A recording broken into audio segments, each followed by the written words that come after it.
with Great Day Property Management, and this is a day in my life, and it's a great day. It's a Saturday, and we're doing a move-in. We like to do them during the week, but sometimes it doesn't work out. I'm really excited about this one. I took a video of this house before it was completely done, and I haven't seen it since it's been done. And the amazing thing is this tenant has not seen the inside of this house at all.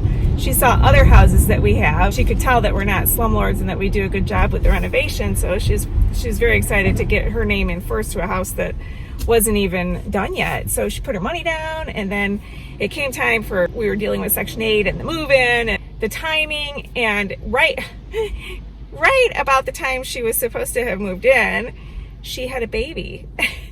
So she's texting me from the hospital. She's in labor. And I'm like, did you get your water done? Did you get your DTE switch? How are we with all that? She did this between contractions. And then sent me a picture of her beautiful new baby. So today's the day she's moving in, and wouldn't you know, there was a blizzard today. And what else happened? There's still stuff to do. There's always stuff right at the end. We had a helper that was gonna come help my husband with the final cleaning of the house. He's great at cleaning. We can't get a hold of the guy, so my husband got stuck with the whole cleaning, and there's still carpet, I believe, to install, and the guy he was supposed to get a hold of has all our pad, and what are we gonna do? So we had to go buy new pad. So I don't really know what I'm walking in on. I wish it were completely done, but I think he's gonna have to come back. He said probably to do the upstairs after she's already in, because we said she could move in, and you know, you do your best, but that's the reality in Detroit. I mean, you're just the best, most reliable people. Sometimes they're just not. And who gets left doing it? The owners. Yay. Yes. And they don't plow streets in Detroit, and I'm very grateful I have four-wheel drive.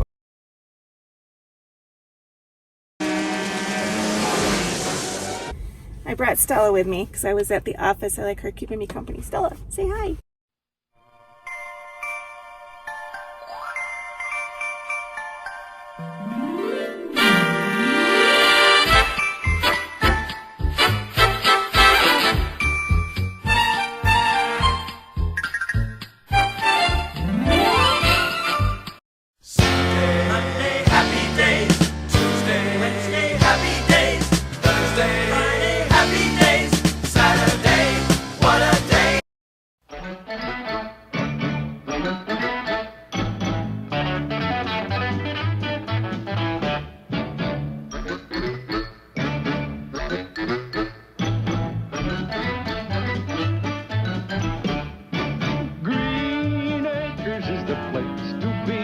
And listen to my story about a man named Jed. A poor mountaineer barely kept his family fed.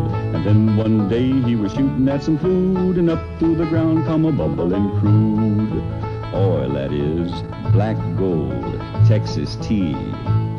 Well, the first thing you know, old Jed's a millionaire. The kinfolk said, Jed, move away from there. Said, California is the place you ought to be. So they loaded up the truck and they moved to Beverly Hills, that is, swimming pools, movie stars.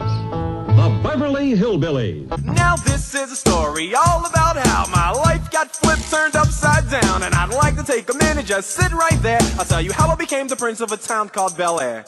Here they are, here they come. I never really know how people are gonna react. I always hope it's good. It always is. What am I thinking? I just get nervous. I'm so excited. She's never seen the house. Look, here they are. A brand newborn baby. And I think her other son is like 2 or 3 years old. Very, very excited. Are you excited? Are you ready for the big reveal? Yes. Go. Come on home. Like in the floor. Yeah, they came out nice. Oh, that's cute. It's a cute little fish one. I'm happy. There she is. Oh, she's so precious. Love it. So I did the move-in. It was great. It was super cool because I knew she hadn't seen the house. The baby's father he had told me on the phone, they're not together, but he told me he wanted to make sure that his children were in a safe place. So I asked him, so is it to your satisfaction? And he said yes. But it's her house, and so it's her first time to have a house, which is really exciting. Really exciting for her, and she deserves it. She's a hard-working person, and she's overcome a lot. I wanted to share that I do get a lot of calls from people that find me on the internet, and they want me to buy a house for really cheap and renovate it for them and rent it out. And that's actually not what we do. What we do is we buy them ourselves, get them renovated, get them rented, and then we sell them. And the guy that I talked to this week, he said, well, you know, your prices are about $5,000 more than what he's being quoted, what it costs to renovate a house. He said, so what makes it worth the $5,000? Let me share with you the many ways. When we renovate houses, we don't always make money at the end. Sometimes we lose money. We usually make money because that's the goal. But every once in a while you get a lemon, and this house was one of our lemons that we did not make money on flipping this house. And it was because of those darn walls and how long it took to rebuild them. And plus there's other things like the power company and how long it takes for them to get things going and how hard it is that you can't do anything till the end. And then the house didn't pass the Section 8 inspection, which really stunk because there was a windstorm and some lines came down.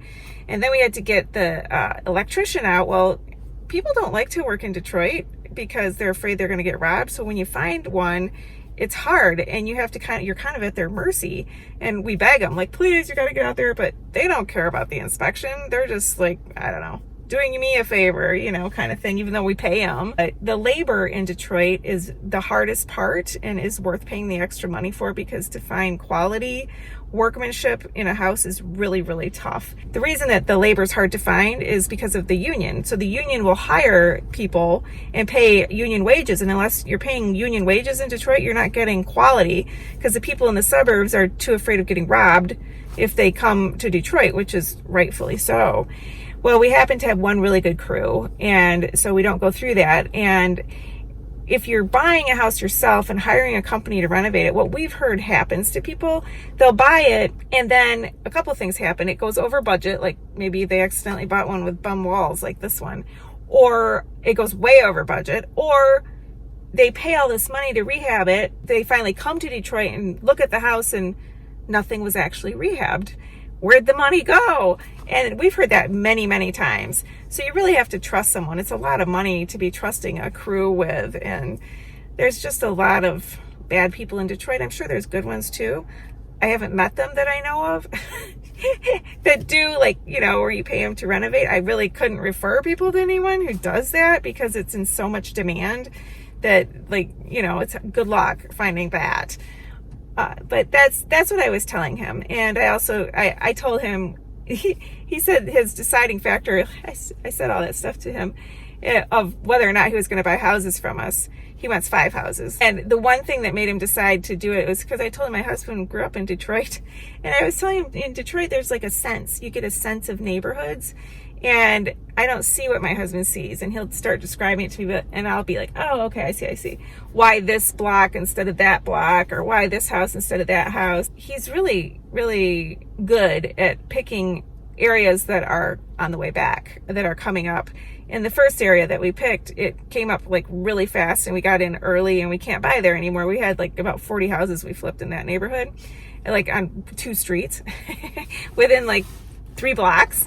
And I joke about it, like there should be a parade, and they would all recognize us. Hello. And they love Pat whenever I'm with him and they recognize his truck, they come running out. Hi, Pat. And I'm like, I'm right here. I talked to you too on the phone, but they're like, oh, Pat. But he's the one that comes in the house and does the repairs. He used to.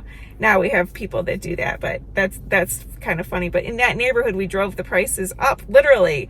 And I had a real estate agent call me, and she said, I sold the house for this man on that street, and he's really mad now because he sees how much you sold the house for. And he wonders why he couldn't get that much. And I just wondered, what did you do that you sold it that high? And I'm selling it with a tenant. It's making money. You're paying for the city certification. It's like Section 8 ready. It's a money-making machine. That's why the price is right there at the top, which is $49,500 is our typical price that we sell our houses for a 3-bedroom as of right now. And I explained all that to her, but I think a lot of real estate agents are looking in that neighborhood and they see our $49,500s. our $50,000 houses, and they're like, oh, look, your house is worth 30, and to us, I mean, we can't buy it anymore. We look at the houses for sale and like, are you nuts? This house is not a $20 or a $30,000 house. We can tell you right now how much renovations there's going to be in there, and there's no money to be made. You know, so we're out in different neighborhoods now, and we're probably going to do the same thing in the other neighborhoods because my husband's got a good eye for that kind of thing. So that's my day in the life. Stella, what do you have to say, Stella? Anything at all? Mommy, take me home. I love my poodles. So I just came home and to talk about the rest of the day in my life. It's amazing what came in the mail. And that is to Pat and I. And it's from one of our investors. That is so nice. And a Starbucks gift card. Probably because he had a really good ROI this year.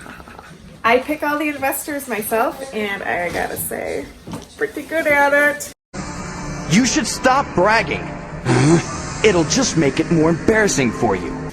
There's lots of demand. I have told some investors, no, I don't want to work with you. So I picked the coolest people, and this is one of the coolest people. So excited.